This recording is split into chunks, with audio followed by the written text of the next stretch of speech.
আজকে আমরা সমান্তর ধারার অঙ্ক প্র্যাকটিস করব। তো সমান্তর ধারার অঙ্ক করতে গেলে আমাদের সূত্র লাগবে। তো সূত্রটা দেখা যাক। তো সমান্তর ধারার এনতম পদ নির্ণয় সূত্র হচ্ছে a plus n minus 1 into d. তো এখানে এ সমান হচ্ছে সমান্তর ধারার প্রথম পদ, সমান্তর ধারার প্রথম পদ। এ হলো সমান্তর ধারার প্রথম পদ, আর ডি হচ্ছে সাধারণ অন্তর।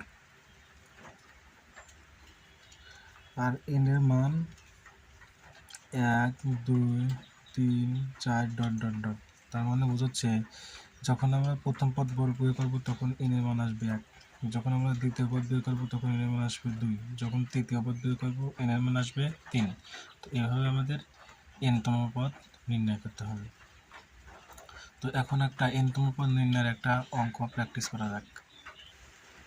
তো একটি ধারা দেওয়া আছে আমাদের 5 8 11 40 প্লাস ডট ডট ডট। প্রদত্ত সমান্তর ধারাটির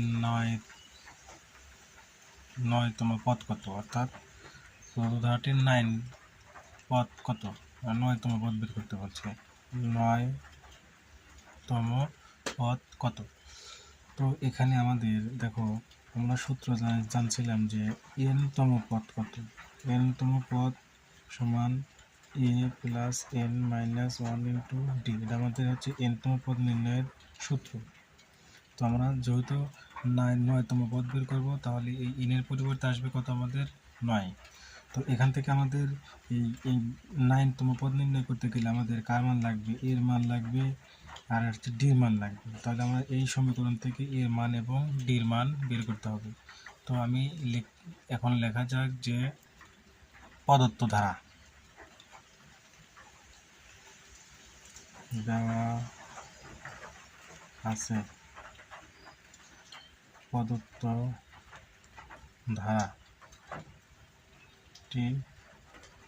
5 এত, এই ধারাটি দেওয়া আছে। তো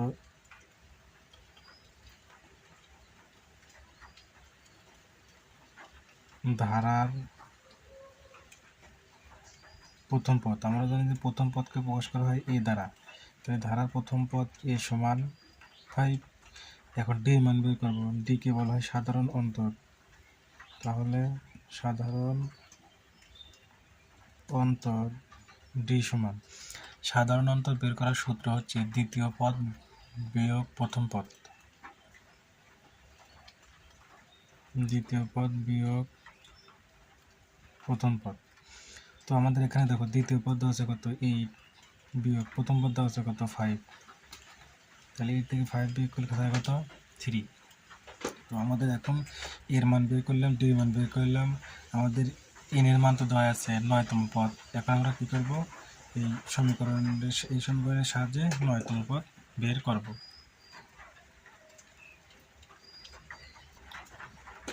তো অতএব 9তম পদ সমান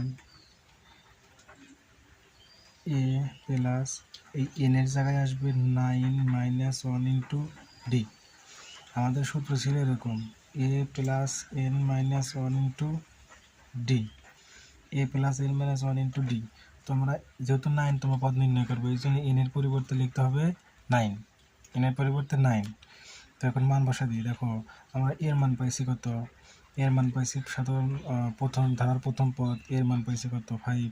তাহলে 5 বসাইলাম, প্লাস 9 থেকে 1 বিয়োগ কত থাকে 8, গুণন এই যে ডির মান পাইছি কত আমরা 3। তো আমরা 3 বসাইলাম।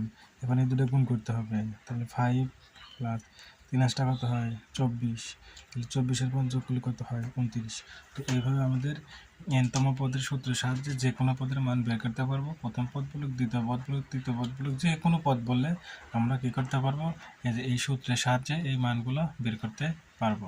তো এভাবে আমাদের এনতম পদের মান বের করতে হবে।